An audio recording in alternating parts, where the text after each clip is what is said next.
Good evening, everyone. We're going to get started. I'm Courtney Quaintance. I'm the programs manager here at the British School at Rome. It's a real pleasure to welcome all of you tonight. And it's wonderful to see those of you who are in person and also to know that so many others are joining us online. Thank you all very much for being here and for your support of the BSR. Before we begin, a quick note. After the lecture, we'll take questions from the live audience, and those online can type in their questions into the chat box. We are especially lucky tonight to be joined by one of our own, Guido Beltramini, a distinguished member of the BSR's Faculty of Architecture. Guido is an architectural historian and an exhibition curator. Since 1991, he has served as director of the Centro Internazionale di Studi di Architettura Andrea Palladio in Vicenza. In 2012, he founded the Palladio Museum, bringing architectural history to life and making it accessible beyond the scholarly world. His career has also taken him around the globe. From 2015 to 2020, he was a visiting lecturer at Harvard University's Graduate School of Design, and in 2017, he became the inaugural Andrew W. Mellon Visiting Professor at the Victoria and Albert Museum Research Institute. Guido has published widely on Renaissance architecture, with his works translated into English, French, and German. He explores not just the buildings themselves, but the networks of architects, humanists, and artists that shaped that extraordinary era. He has also curated major exhibitions in London, Venice, Vicenza, New York, and Montreal, reflecting his talent for combining rigorous scholarship with public engagement. Tonight, he will speak on a particularly intriguing topic, Palladio Goes to War, a title that promises fresh insights into a figure we think we know so well. It's a real privilege to have him with us. Please join me in giving a warm welcome to Guido Beltramini.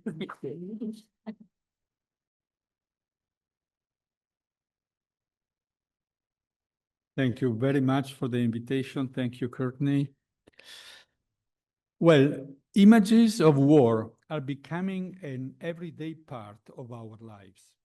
So before I begin my lecture, I should say a few words about what war meant to Palladio. He was not Dr. Strangelove, and he never loved the bomb. Palladio was born in 1508. The following year, the worst conflict of the century devastated his country, the Venetian Republic. Andrea and his family must have suffered the siege and conquest of Padua alongside the terrified, starving, ordinary people. Palladio did not have a heroic vision of war. In one of the few documents recounting his private life, he tried in vain to dissuade his noble friend Marco Tiene from seeking glory on the battlefield at the siege of Mirandola. For Palladio, war is necessary, but defensive rather than aggressive. In his introduction to the edition of Julius Caesar the Bello Gallico, Palladio writes, "When I consider how to defeat the enemy and, more importantly, how to defend countries and cities, I feel that nothing is more suitable for the purpose than having an excellent and well-ordered army." Palladio's war was a fight between a radical transformation, which he called usanza nuova, new approach, and outdated ways of building. The goal is to provide beautiful, economical, and robust architecture, exploiting the potential offered by a new means of communication, of which Venice had been the undisputed leader at the time, books. Palladio explicitly argues for the individual's commitment to a collective dimension in the foreword to the Quattro Libri, whose publication Palladio considered worthy of a man, I am quoting, who is not born for himself alone, but also to be of use to others. In spring 2017, thanks to Bill Sherman, I was appointed as Andrew Mellon, inaugural visiting professor at the Victoria and Albert Research Institute, a joint program with the Royal College, as Courtney said. My teaching duties were not too demanding, so I began working at the first comprehensive catalogue of the Palladio drawings in the British collection, on commission of the Royal Institute of British Architects.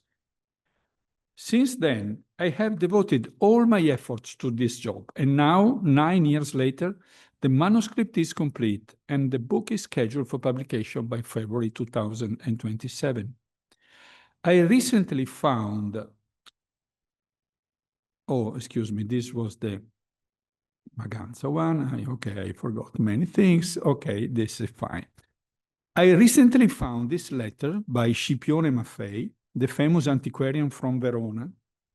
In May 1736, Maffei visited Lord Burlington at his villa in Chiswick to examine the Palladio drawings in his possession. The RRBA is now the custodian of these drawings. In the meeting, Burlington announced to Maffei his intention to publish a catalogue of his Palladio drawings. No one had ever done the catalogue until then. 290 years. Experiencing firsthand how tough it was and how much effort I put into it, I realized there was a good reason why the catalogue had never been done before. Over the entire course of his career, Howard Burns studied Palladio drawings, and without his seminal, outstanding works, my catalogue would never have been published, and Howard would certainly have done it better than me. As a tribute to him, a master, a friend, for over 30 years, I would like to start this lecture by discussing a drawing that Howard considers central to his interpretation of Palladio. Howard analyzed it in depth in the catalogue for the exhibition on Palladio in the Northern Europe that we curated together in 1999. For this reason, for years, I had looked at the drawings very briefly, believing it had nothing more to tell me. However, I recently had to study it closely for the catalogue, and the drawing has revealed new elements that are fundamental to my own vision of Palladio. So, and I say this to my younger colleagues here today, the lesson is always the same. First, check the bibliography, but come back whenever you can to look at the objects and look at them with fresh eyes. Second, trust your masters, but verify everything for yourself again. That was the most important lesson I learned from Howard himself.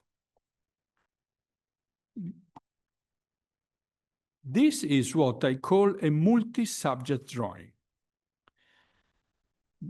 These are sheets on which Palladio drew various subjects, returning to them at different times. It consists of 2 sheets that Palladio drew on separately and which were glued together later, not by Palladio. On the left, marked with the letter A, there is a study intended for the 4 books of the longitudinal section of the temple of Mar Sultor in the form of Augustus. The letters B and D are another studies for the 4 books, specifically the base and entablature of the temple of Venus Genitrix in the Forum of Caesar. Burns' attention, however, was focused on the group of 20 plans marked F. 18 are plans for the same building. The drawing highlights Palladio's design method of proceeding by comparing alternatives side by side. Here, Palladio put together elements in part conceptually prefabricated, 5 types of staircase, 2 types of atria with vaults on columns, and so on, and in part, inevitably, because of the conformation of the site. In this case, for example, the square or rectangular rooms do not always have regular proportions. Palladio starts drawing a plan in the top right-hand corner, number 2. It is a traditional Veneto plan with the long through-hall, with windows on the facade and at the rear, and flanked by rows of rooms, 16 feet wide, which in 10 feet is 37 centimeters. A staircase is on the left. It is the pre-existing palace about to be transformed. The form of rooms do not always correspond to the measurements indicated, so Palladio had not copied the drawing. He first sketched the plan in summary form and then took all the measurements. Palladio calculates the total depth as 70 piedi, 70 feet, and writes the figure in columns on the left side of the drawing. A very similar plan, but with no measurements, is drawn in black chalk on the left, number 1.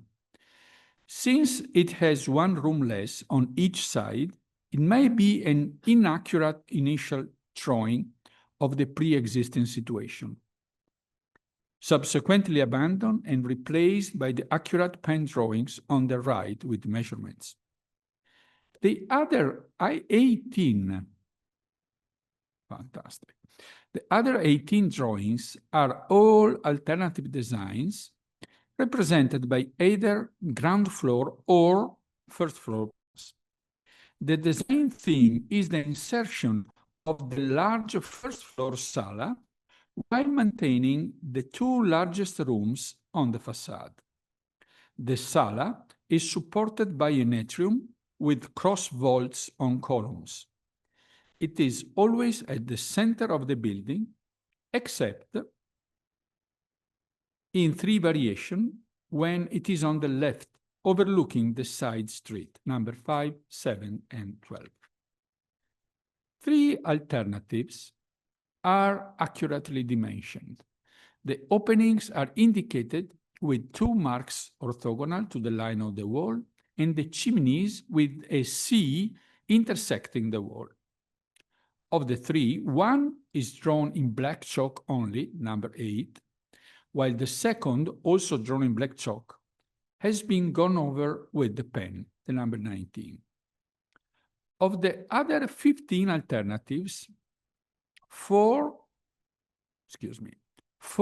show a rectangular atrium with a cross vault on columns, and 2, a square atrium, allowing for large room even on the rear facade at the expense of a smaller sala.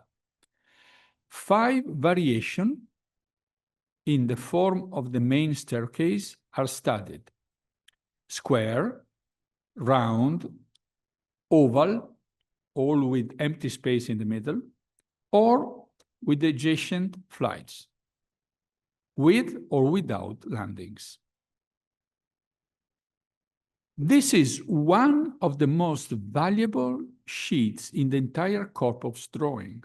We can see Palladio in a private, intense creative phase, conceiving his architecture as being a language with a limited number of well-selected words linked together by a grammar.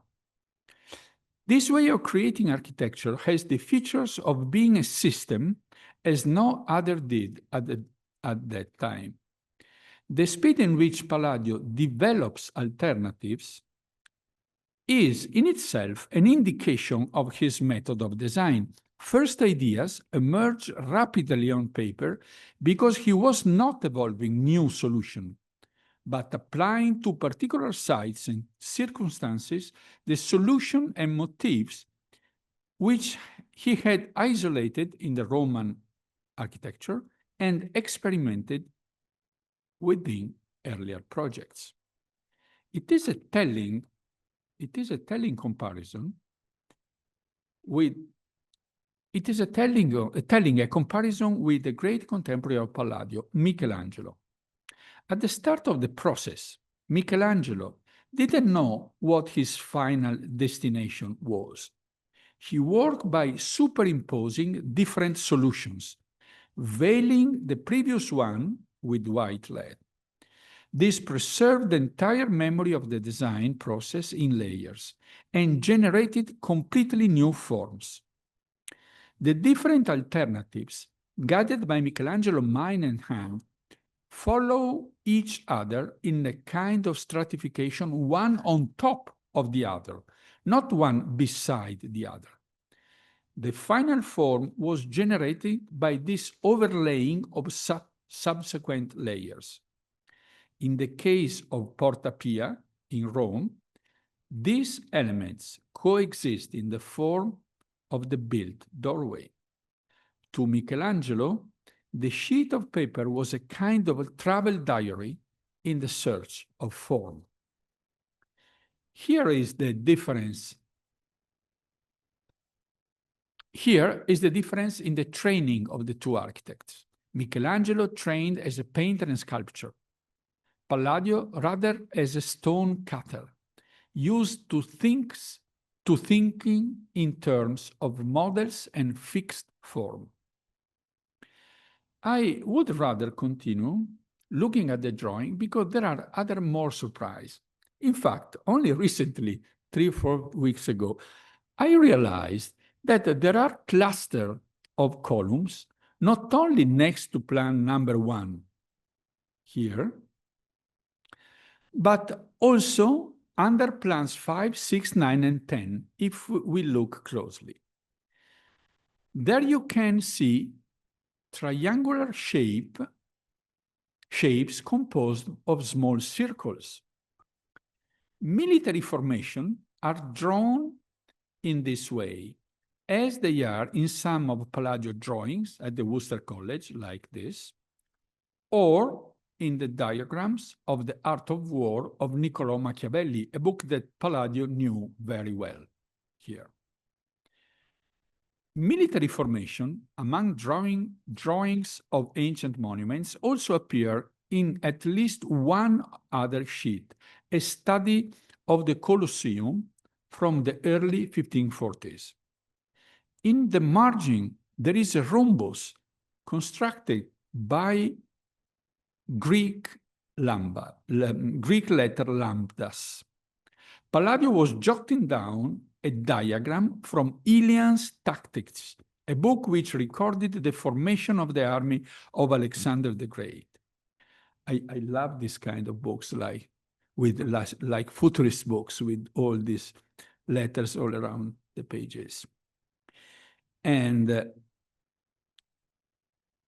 in the early printed editions of Ilian, horsemen are always represented by the Greek letter lambda. And here Palladio is sketching a squadron of horsemen which may be ordered in horizontal, vertical, or oblique lines. And this is a page of the Polybius we will see later with the same system. We know that Gian Giorgio Trissino had studied Ilian text in depth, referring to it for his description of the battles in his long poem, Italy Freed from the Goths, published between 1547 and 1548. But let's get back to our sheet. We can therefore assume that Palladio began the drawing process by sketching the entablature first, then in black chalk, he jotted down some thought on military formations. Finally, he sketched alternative floor plans for the palace above these, in the residual space around the entablature. Why this discovery is important? This is because it creates a direct link between Palladio's generative system and with what I believe to be its driving force, namely the movement of the ranks of the Roman legions on the battlefield. This hypothesis is what I will discuss with you this afternoon. But before going any further, we need to take into account some specific issues. The first issues addressed the typology and location of Palladio's projects. It is difficult to provide a precise figure for the number of Palladio's projects, but the figure generally accepted by most scholars is 184. 125 actually built and 59 remained on paper. 91, around 50%, are private residences, including 48 palaces or houses and 43 villas. As you can see, a huge part of the production of the Palladio was civil buildings for private citizens. This is an interesting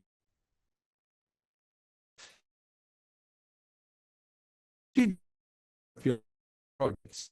Leaving aside the 23 projects whose location is not known, of the 161 projects, almost all were in the territory of the Serenissima, 38 for the city of Venice and 123 for the mainland, called terraferma.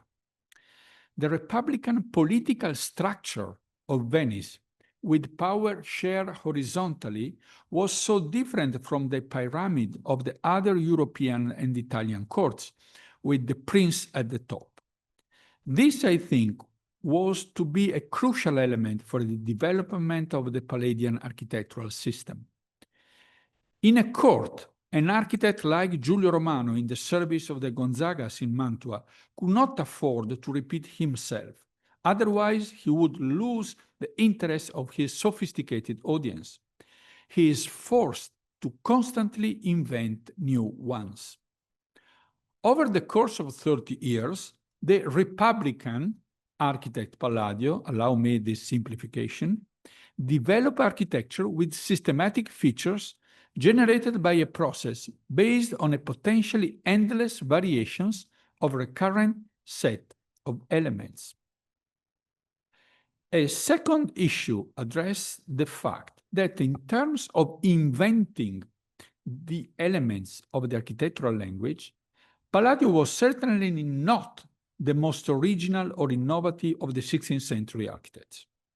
He was, in fact, deeply in debt to the previous generation. Elements such as the relationship between giant and minor orders, the large masonry vaults of atrium and halls, the projecting pronaos on villa facade, and even his drawing methods originated in the period of architectural experimentation that went from Bramante's arrival in Rome in the autumn of 1499 until the sack of Rome in 1527. Palladio was fully aware of his own family tree. The Tempietto di San Pietro in Montorio by Bramante was included by Palladio among the ancient buildings in the 4 books. In Palladio's Villa Malcontenta, the great internal vault is projected and made visible on the rear wall by thermal windows above 3 rectangular windows, a precise quotation from Raphael Villa Madama. It is not Palladio to add the projecting prono to the body of the villa first. He was Baldassarre Peruzzi. In 1530s, Peruzzi designed this facade, which, as we clearly see from the plan, there is a plan under the elevation, has a pronaos that juts out from the body of the building. Palladio was only to arrive at the same idea with Villa Chiericati at Vancimulio 20 years later. Again, on the subject of the villa, Palladio introduced a spatial invention starting from the Villa Pisani in 1542. He replaced the traditional beam ceilings with grand brick vaults containing large thermal windows. The reference model was obviously the vaults of the Roman baths, but as interpreted in the contemporary re-edition by Antonio da Sangallo in the Cappella Paolina in the 1530s.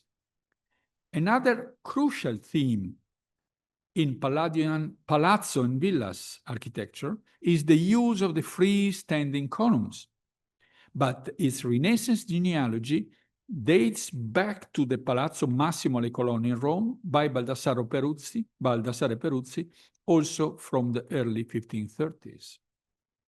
In short, many founding elements of Palladio's language originate in the 28 years of architectural experimentation when Bramante, Raphael, Peruzzi, De Sangallos, Giulio Romano, and the young Sansovino were all protagonists in different ways of the age that was to change Western architecture forever.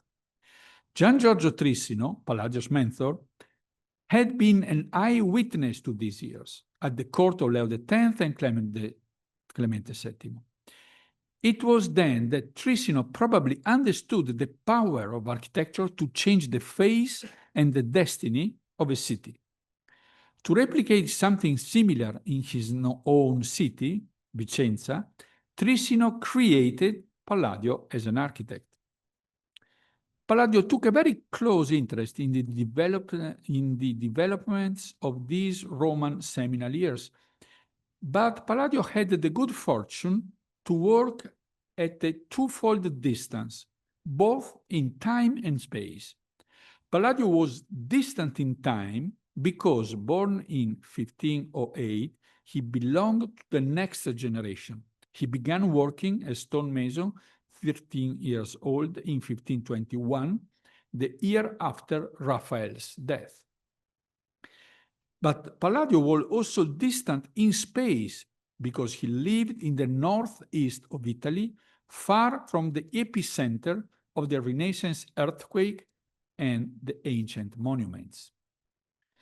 This twofold distance meant Palladio was not overwhelmed, but rather gradually incorporated the intense Roman experiences into his own peculiar vision of a design system made of rules and standardized, repeatable solutions. In this regard, Trissino's mentoring played a major role in the young Palladio's development, as did also Palladio's earlier training. Palladio came to architecture in a way that set him apart from almost all his models. He had not trained in the workshop of a painter or sculptor, but on the building site. In his autobiography, drafted between 1558 and 1562, Benvenuto Cellini, the sculptor, writes that Antonio da Sangallo the Younger, despite being a very able man, uomo capace, in the words of Cellini, Antonio da Sangallo had neither a sculptor nor a painter, but only a carpenter, and therefore one never glimpsed some noble quality in his architectural works. Cellini put Sangallo in good company because the same criticism had been made of Vitruvius by Baldassare Peruzzi for not having trained as a painter or sculptor, but only as a military engineer. Apparently, Cellini and Peruzzi, who trained as artists, considered those who came from the construction site unable of being inventive in the language of architecture. This is a very significant observation for us because Sangallo the Younger and Palladio are among the few great 16th century architects who trained on the construction site. It is possible, but uncertain, that they met in Rome in the 40s when Sangallo was the leading architect in the city. Palladio was certainly very familiar with the buildings and perhaps even the drawings of his 24-year-old colleague. There are several affinities between the two. Like Palladio, Antonio da Sangallo only worked as an architect and produced a large number of projects for palaces, villas, and churches. This makes it possible to find signs of their search for a systematic approach to designing. Even only looking at Sangallo's palaces, we see recurrent features in his idea for facade, in his definition of types, in the fixed size of rooms, or also in the specific compositional solutions, such as the portico aligned on the short side of the courtyard and the position of the flight of stairs.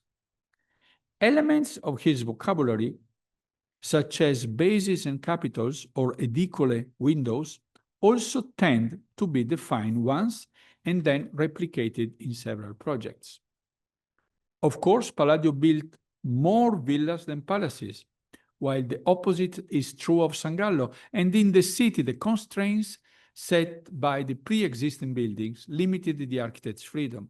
However, when we look at all the San Gallo projects, we find a summation of individual cases, or rather a repertoire of solutions, responses generated on a case-by-case basis for a specific client, his spending capacity, and the physical feature of the lot. They are still pragmatic, well-constructed responses. But the sum of the recurrent features never reaches fusion point, and each building remains bound to the specific circumstances and at most exemplifies a style. In San Gallo building, we don't find what Palladio achieved, a language which generates a uniform, compact set of hallmark buildings constructed through the systematic selection of motifs and standardized elements. The crucial elements driving this Palladio achievement are, as we will soon, the will to communicate a vision and the means to doing it, the 4 books of architecture. Palladio began his career as a stone cutter, like this young man wearing a red cap in a Bassano painting. Palladio was used to producing 3-dimensional elements starting from 2-dimensional drawings, which in Venetian were called sagome and in Italian profili, templates in English. A stone cutter was used to mentally divide an architectural element, such as a chimney or an entablature, into its basic parts, so that they could be carved separately and put together finally. I believe that Palladio's training is decomposing stone elements into their basic components, may also explain why Palladio, much more than his contemporaries, conceived the entire building as being bound by proportions and ratios. If we look at the Palladio's villa plans, we see that they have recurrent features. For Vitcover, this was because Palladio followed a grid. However, to me, this is a retrospective interpretation entirely based on the Quattro Libri, in which Palladio published only a small group of his designs. Howard Burns, in the other end, proposed an interpretation from the inside of Palladio's design approach, taking account of all of his drawings, not just the Quattro Libri. Burns reads Palladian architectures as consisting in a grammar of rules for the orders and proportion and the vocabulary, rooms with a limited number of forms, standard types of stairs, of doors and windows, of bases and capitals. Speaking of the rooms in the villas and palaces published in the Quattro Libri, Palladio says that they must be 3 types of rooms around the sala, the principal living room, the large, medium, and small, and they must be adjacent so that they are intercommunicating. The traditional plan of the Venetian palace had basically equal size room, 2 rows, which all gave onto the large salone, known as passante because it's crossed the whole body of the house, from the facade to the rear. Palladio, on the other hand, groups the room into suites of rooms of constant and proportionate forms. This idea was already present in the villa that Palladio mentor, Gian Giorgio Trissino, built for himself and where probably Palladio and Trissino met. They are composed of 3 basic rooms with standardized proportions: a large rectangular room measuring 24 to 16 feet, with the sides in the ratio of 3:2, a square room 16 to 16 feet, and a smaller rectangular room 16 to 12 feet, with the sides in a 4:3 ratio. With these 3 atoms, make up a large number of molecules, the villas. In some cases, such as the Villa Emo, for instance, the rooms are all aligned with the long side parallel to the side of the house.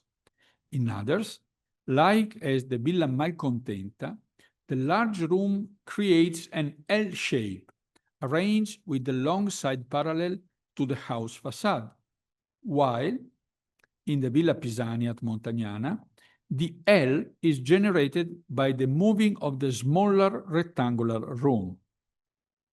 If we compare the Villa Pisani and the Villa Cornaro, they are on opposite pages in the Quattro Libri. We get a good idea of this Palladian ars combinatoria. The rooms and the stairs are the same, but arranged in different ways. Their positioning, however, generates 2 completely different architectural space. The forum column sala of the Villa Cornaro, in the heart of the house, becomes an ambivalent room in the Villa Pisani, since it is also an atrium going through the building. In this compositional logic,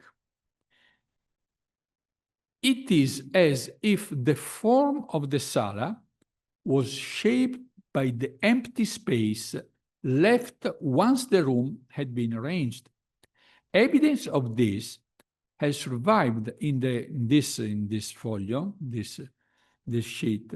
For the Villa Chiericati in Vancimulio, in this drawing, Palladio is studying the layout of the rooms without making a decision about the size, form of type or vault for the sala.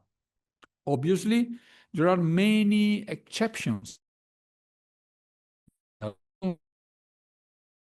Owners, where the owner's requirements led Palladio to eliminate the square room, the 16 to 16 feet. But Palladio's intention to introduce standardization is evident. In the Quattro Libri, he describes 8 types of stairs and a specific form for doors and windows to be repeated in different buildings, and even the ratios between the room heights and the floor plans. In short, it is an architecture understood as a process, an idea of communicable architecture, and the Quattro Libri are the means of communicating this architectural system. But before considering the vehicle of the system, the Quattro Libri, and what Palladio's goal is in doing all this, the real question is, how was this idea of architecture as a process conceived? What is the mindset underlying this vision of the movement of the elements within the plan? We have seen the 18 alternatives for Palazzo Valmarana, but we could compare it with the 9 alternatives for the plan of Villa Pisani at Bagnolo, or the 3 alternatives for the plan of Palazzo Barbarano. I believe that the incubator for the Palladio design system, made up of construction units bound by rules, types, and ratios, must be found in Palladio's studies on the deployment of the Roman legions on the battlefield. This interest arose early alongside Trissino, and it appears in drawings from the 40s. It culminated in the 1570s, when Palladio invested time and money in 2 very demanding publishing ventures: the illustrated edition of the Julius Caesar's battles in the Bello Gallico, and those of Hannibal and Scipio in the histories of Polybius. In the Quattro Libri, Palladio writes, I quoted, "When I was a young man, I read the commentaries of Julius Caesar on the Gallic Wars. Many years later, in 1575, Palladio published an illustrated edition of Caesar commentaries. The book was really a very demanding venture. To engrave the 42 plates for Caesar text, Palladio had to study carefully in order to select the passages to be illustrated. 35 plays feature battles and sieges at time with several plays in sequence. For instance, in the two stages of the Battle of the River Axona, or with several battle stages, like here in the Siege of Alesia, or with different stages in the same play, like this in the Battle of Bibrax. In the first stage, one is the first stage of the clash, where the Helvetic horde attacks the three Roman legions, followed by the Tulingi and the Boii. They are allies. The number two is the following stage.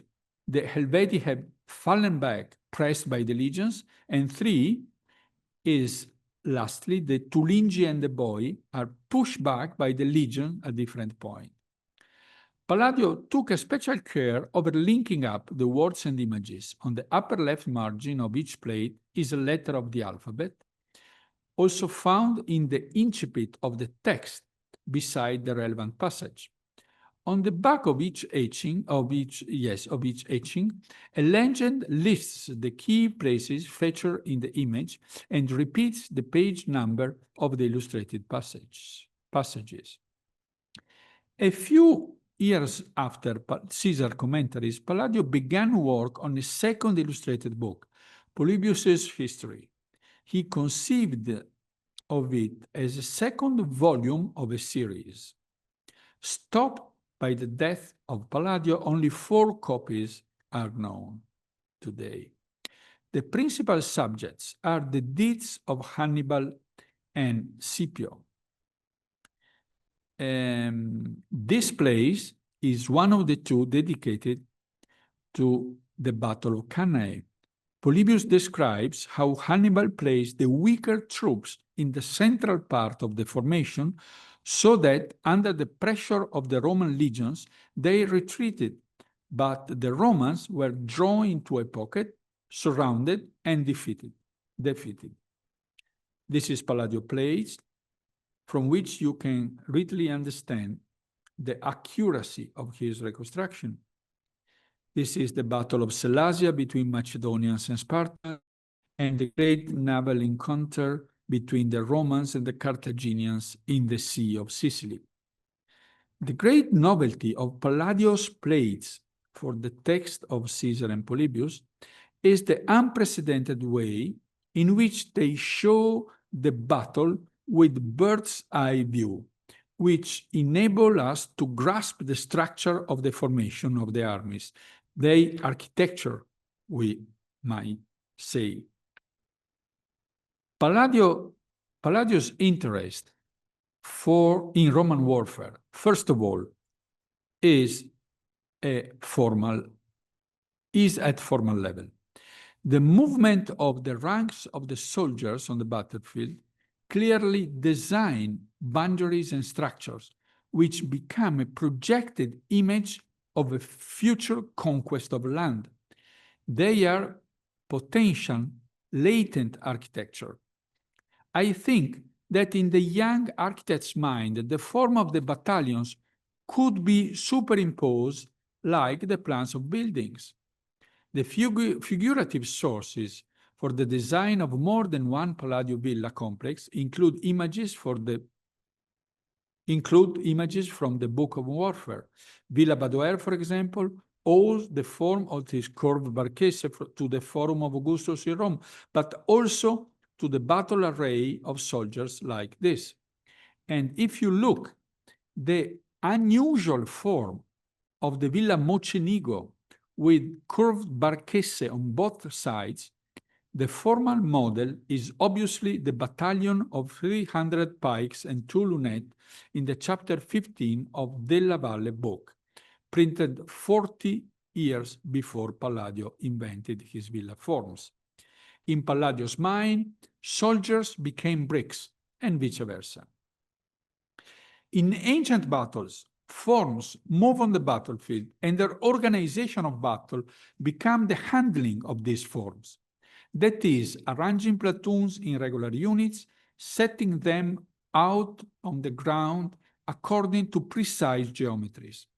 However, the disposition of a battalion always depends on the disposition of the enemy battalion. These two Palladio drawings I found in Worcester College, Oxford, are actually the recto and the verso of the same sheet. On the recto, Palladio annotates a passage from Polybius describing the Roman legion, but the drawings don't illustrate the passage from Polybius. They are Palladio designs of military formations. The two battalions are facing each other, as we can see from the dash on a letter O symbolizing a spear. Each battalion assumes a specific shape in order to thwart the enemy army's offensive. This battalion, for instance, for example, is in a scissor shape to oppose the attack by this battalion in a wedge shape. This other battalion is arranged in a C shape to incorporate the advancing rectangular battalion. A good commander understands how to arrange battalions in the most appropriate formations, making them move along well-defined lines and avoiding them being transformed into amorphous masses. Victory or defeat depended on these forms or figures, on their ability or inability to maintain their regular geometrical shape. Wellington won at Waterloo because the squares of the foot guards withstood the French cavalry charge.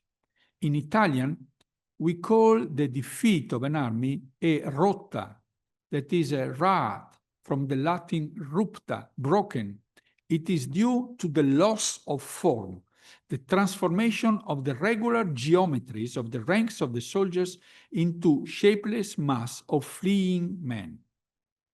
The ancient form of organization in warfare were a way of managing complexity while establishing a position on the battlefield.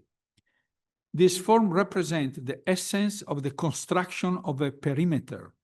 They are force manifested to establish an order in a space by negotiating with others. Throughout his life, Palladio very rarely built walls or bastions. Palladio was convinced that wars were not won with static defenses, but through movement. In his own preface to the Julius Caesar commentaries, Palladio explicitly says that it is useless building walls and fortresses because no city is able to resist a well-organized army.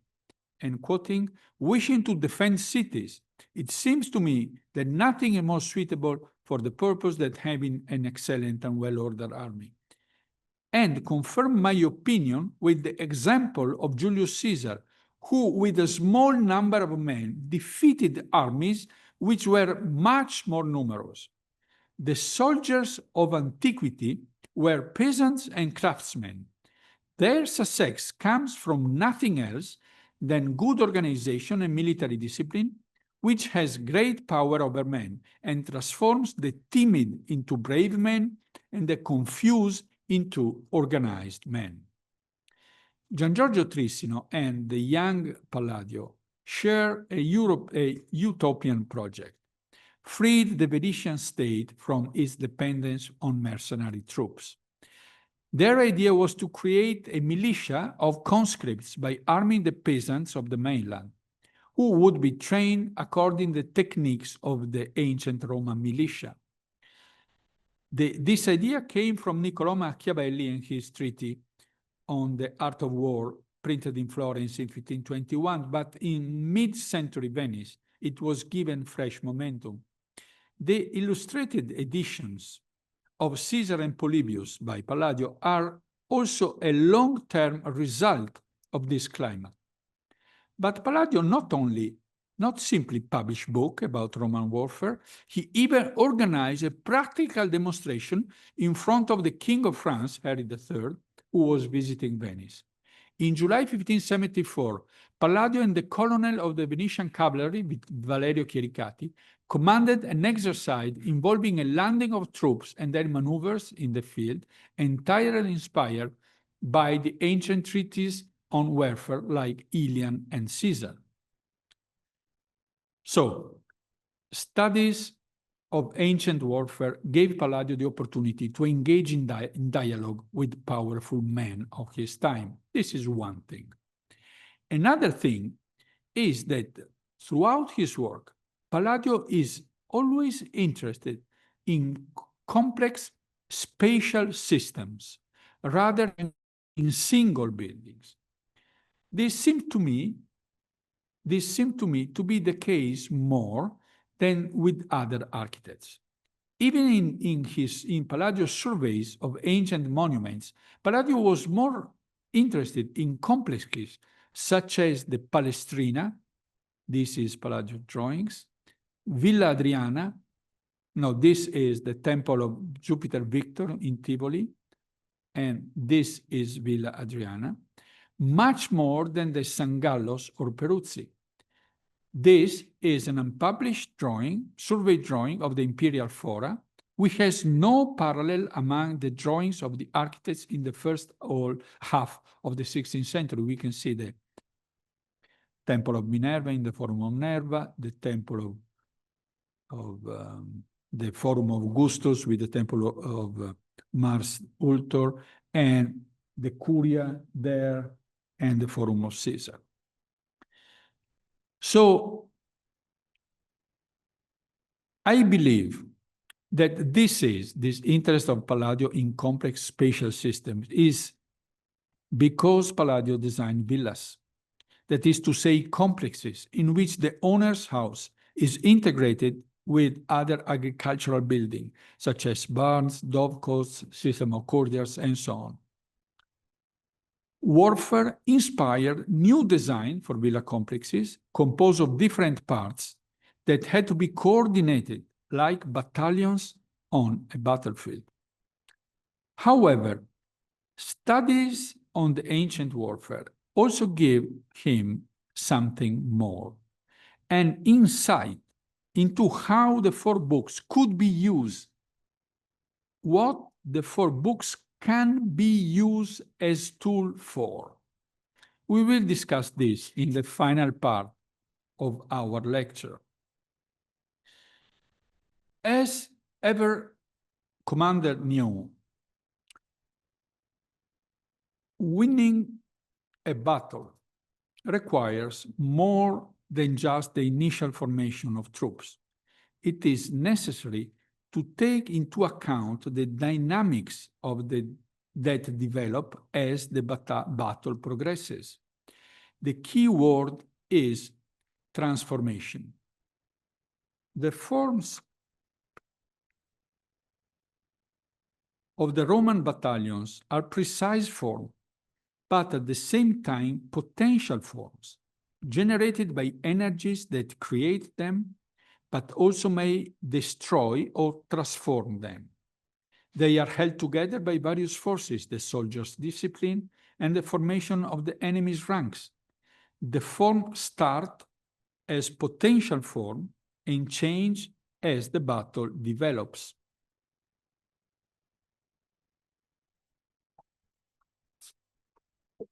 As a route to enter the Palladian world of ancient war, we can look at these scenes from Spartacus by Stanley Kubrick. Following a revolt which had burned the south of Italy, has come the defining moment in the fate of the slave army led by Spartacus, an open battle in the field against Crassus's legions. Kubrick shows us the slaves' face to demonstrate how brave and determined they are. However, as the scene progresses and the organized rank of the legion come down the hills, it becomes obvious that there is an enormous gap between the generous bravery of the amorphous horde of slaves and the lethal, well-organized Roman army. Having come down the hills, the legion prepares for battle, transforming slowly the chessboard formation into a combat line. Our hearts are with the brave band of slaves, but our minds are fascinated by the rational order of the legion's movement. This is exactly what Palladio wanted to recreate for the Venetian army. Battles are dynamic compositions. Reading The Art of War by Machiavelli, Palladio could discuss with Trissino precisely on this point. Machiavelli inserted 7 diagrams in the text in The Art of War, printed in Florence, clearly inspired by a printed version of Iliad.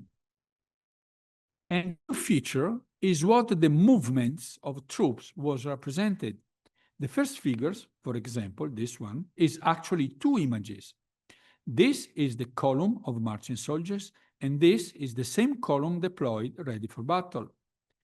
The column of X are the corporals at the head of a group of 10 soldiers. And these O's with dashes are pikemen who bear the brunt of the cavalry charge. And behind them, each simple small circle stands for infantrymen with swords and shields who move into action after the enemy cavalry has been halted and the combat between foot soldiers starts. The change from the marching formation to the battle array, the segments of the column each move to the right of the next one. The pikemen thus end up at the front with the swords and shields immediately behind them, and the corporals to the left or to the right of their groups of 10 soldiers. Machiavelli's second figure, on the other hand, illustrates how to deploy a marching column if the attack is feared from the left. The ancient form of organization in warfare existed to control the disorder generated by the soldiers' fear on the battlefield. An artificial order is imposed to dominate the natural tendency to run away in face of danger. Order versus disorder. Roman warfare is an expression of the will to dominate matter, to control or transform the surrounding environments. It exists thanks to orders, rules, and communicable procedures. Studying battle made Palladio realize that he could control the world around him through orders, rules, and procedures. His training as a stonemason had taught him to build a whole by controlling its parts.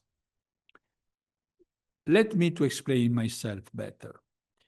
There are various types of architects. They are problem-solving architects. Give me a client, a site, and a budget. I'll give you a design.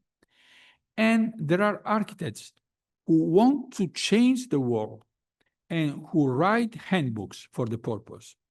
Andrea Palladio, with Battista Alberti and Le Corbusier, falls into the latter category. No Renaissance publication on architecture ever achieved such a degree of uniformity and effectiveness as Palladio's Quattro Libri.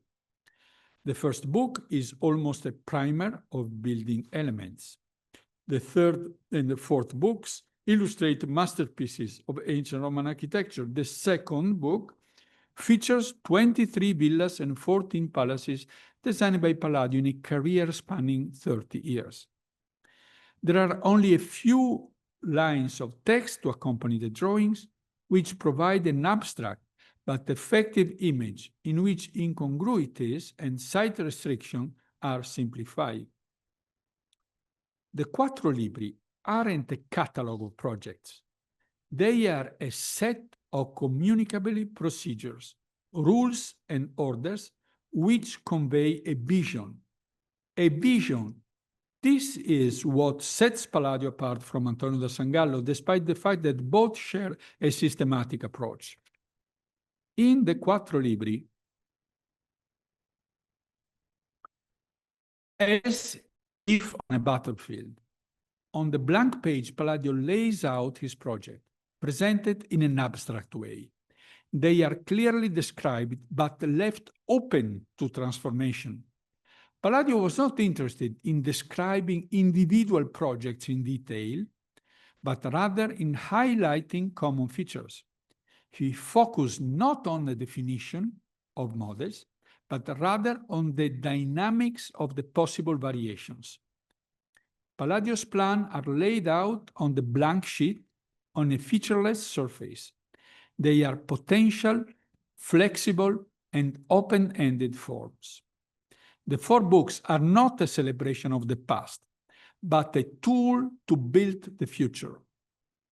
Palladio realized that books are a means of conveying a system of rules which make it possible for their readers to transform the real world.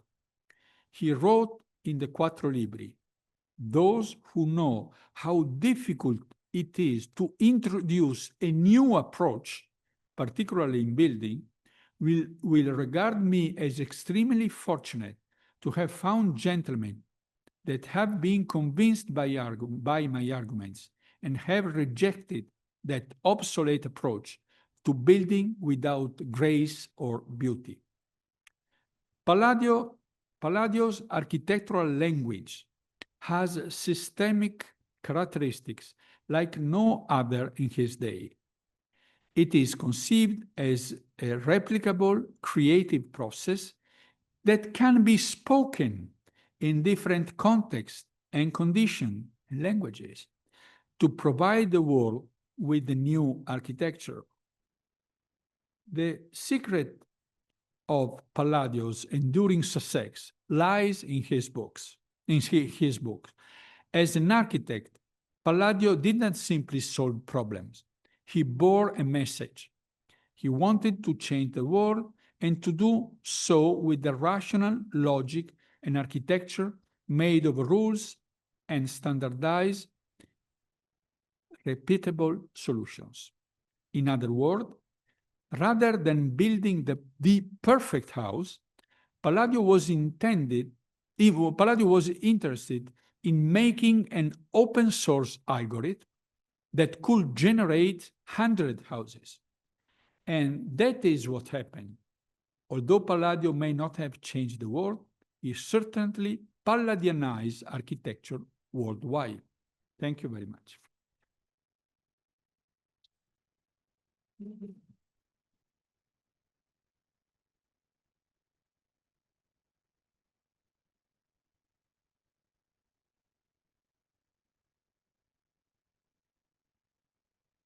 Thank you very much, Guido. That was an amazing talk. Very, very rich. And there was something for everyone here at the BSR: architecture, archaeology, art history, visual art, a little bit of everything. So now I'm sure that there are many questions in the audience because it was such a rich talk. So if anyone would like to get started, we're happy to. Rafael? Yeah. Yes, I had a question when you were comparing various kinds of buildings, and particularly when you were showing Palazzo Massimo and Palazzo Chiericati. Yeah. I was interested about the interest for the surroundings. It never appears because it's so different. It's in the city or outside the city. Yeah. So I don't know if. Yeah. No, Palazzo Chiericati is not outside the city, it's inside the city also. and is in front of a big square. And the comparison was because it's the first two buildings with freestanding columns. And you know that Leon Battista Alberti thinks that the column is a decoration of the wall. This idea to give to the column the same role that they have in Greek architecture, so supporting, is something new. And the relation between Palladio and Peruzzi is very close, also because there are two columns in Palazzo Chiericati that are engaged, one inside the other. And this is an explicit quotation from a project of Peruzzi. So is the relation is about the columns, not about their relation with the city.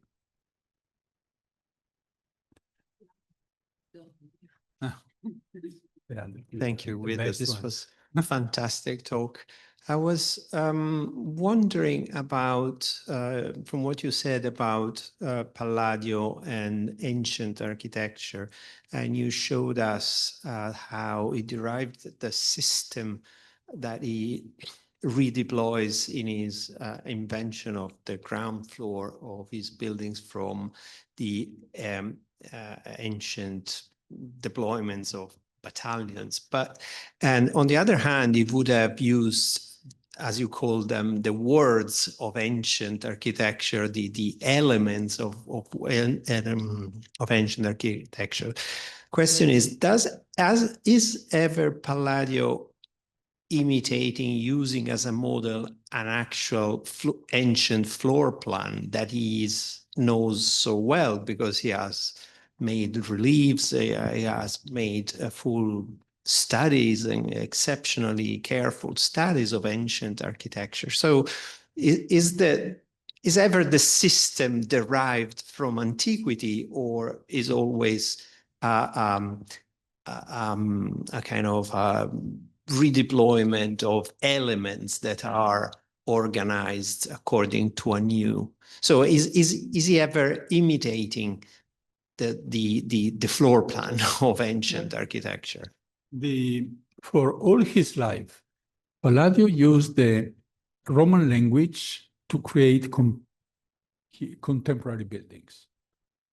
Because if you think that a Palladio villa is nothing in common with the Roman villa, it's totally different. And the Basilica in Vicenza is totally different from the Roman Basilica. So he used the language to create building of his time. There is only one exception. It was a disaster. Was the Teatro Olimpico. Was the last work by Palladio. Palladio built a theater exactly as Vitruvio did, and was used only once, because it was completely impossible to use for the contemporary use, because you can imagine Shakespeare was coming, and so the fixed scene of a Roman theater was impossible for the new needs of the Baroque theater and so on. So this, in general, Palladio invented new buildings with the forms of the ancients. However, we have many elements, like, for instance, if you remember in the Galleria dell'Accademia, there is the tablino. This was a typical room of the Roman house with a square room with two apses. And this is a quotation from this. One of the key, the really true inventions by Palladio are the atrium of the building. And it came from the basilica, the two small basilicas close to the theater of Marcellus, the idea to have a sala with columns in the center and the system of cross vaults on it. And so also this came, but was in origin was a basilica and became the atrium of a house. So there is always this change of meaning of the forms. when the forms passed from one context, the antique house, and the other. In the 4 books, however, Palladio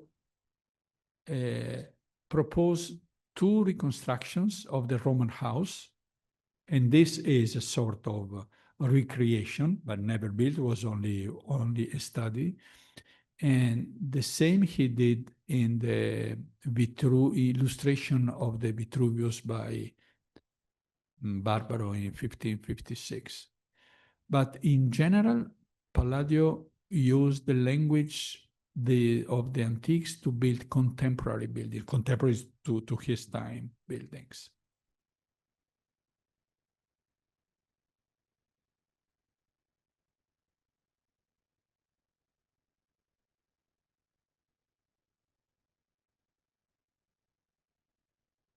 Thank you. That was amazing. I just got a question about the materiality. I was just wondering if you could say a little bit more about the relationship between Palladio and materiality, because I feel like, in a sense, we're talking about the kind of dematerialization of Palladio's work when you talk about how he kind of decompose marble as marble masons or craftsmen, and then kind of turn it into proportions and calculations and things like that, and also the formation of the armies. That's amazing about how he kind of like represent them as letters and things like that. But then later on, when you start to talk about like transformation, I feel like the kind of boundary between materials and like immateriality is a little bit more dynamic. So I just wonder if we can say a little bit more about that, especially thinking about like the Paragoni at the moment, in this period where we've got the superiority of the designers and the painters,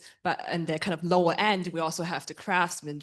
But could we kind of think about this question as something a little bit more dynamic? Yeah, but you know that in the Middle Ages, they call about the 2 bodies of the king, the theoretical body of the king and the real body. And so when the real king died, the king is done, and hurrah for the new king. So also Palladio has 2 bodies. One is the theoretical one, and one is the material one. For Palladio, the materiality in his buildings is a key element because he invented a lot of new materials. For instance, the comparison between Palazzo Massimo and Palazzo Chiericati was telling, because in Palazzo Massimo, the columns are in stone, so they are very expensive. In Palazzo Chiericati, the columns are in bricks, covered by an invention by Palladio of a specific of reinvention of the new kind of plaster called marmorino, in which you have powder of stone inside, and you using an iron steel, how can I say, strumento, tool, and you can obtain the surface of the stone. So it's a sort of fake stone. Very often Palladio used wood for the architraves, and he covered them with plaster. The Palladio architecture is a sort of illusion to recreate the richness of the Roman buildings, white, totally in stone, with the possibilities of a small city like Vicenza, or the patron rich, but not so much. So the materiality for Palladio is fundamental. He also, for instance, reinvented this new kind of floor called terrazzo, recycling the elements of the construction to create this very thick floor. And also I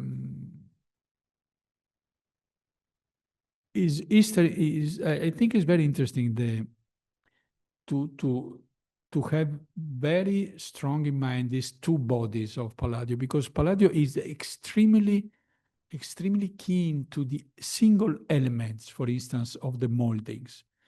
he spent a lot of time in design the moldings of a building, the entablature, the cornice of a building is key moment for him. So he's very precise in the materials, but also in the design of the building.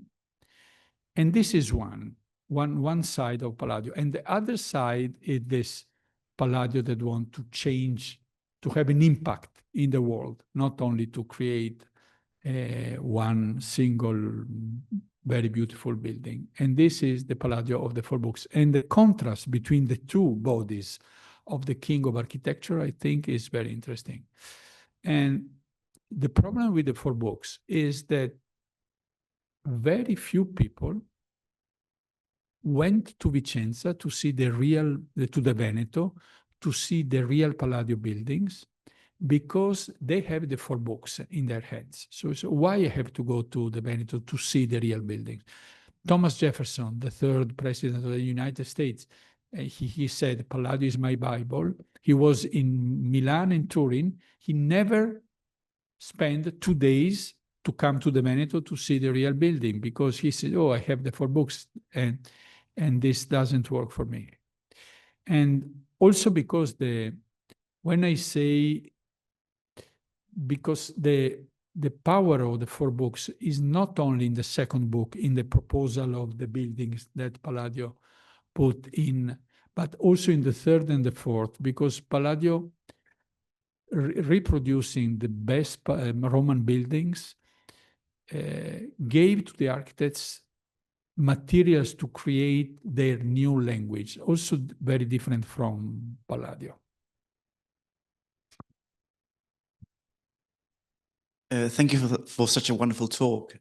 Your closing remarks about Palladio wanting to build not one building but 100 made me think of the Bauhaus and Walter Gropius. Has anything been written about the connection between the two?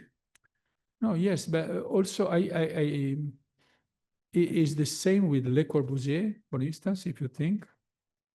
And but also today, if you compare the work of Rem Koolhaas with the work of Herzog and de Meuron, for instance, no? So Rem Koolhaas often use a book to transmit his message. And the other two are interested in the design of buildings, and all the buildings of Herzog and de Meuron are different one from the other. So I think that there are in the past, the Bauhaus for sure, the Le Corbusier also, I think, in certain part of his production is close to Palladio. I think that to find this kind of architect, we must look for the books they wrote, because in the books is the tool to communicate a vision in architecture, not only the building is not enough, I think. If you want to go up and look by the windows of the dining room, you will see that when the city of Rome decided to create a cluster of foreign academies after the British School at Rome was built, they strongly advised all the countries to build buildings with a neoclassical aspect and a freeways entrance. And if you look at them, you see the Belgian, you see the Egyptian, you see the Romanian, it's a bit difficult to see the Dutch, and you have in mind the BSR, you will see exactly the same kind of entry in different architectures built at different moments, but this same part is still there. So it's time to go up and have wine and ships and look at architecture. Thank you very much. Thank you to you.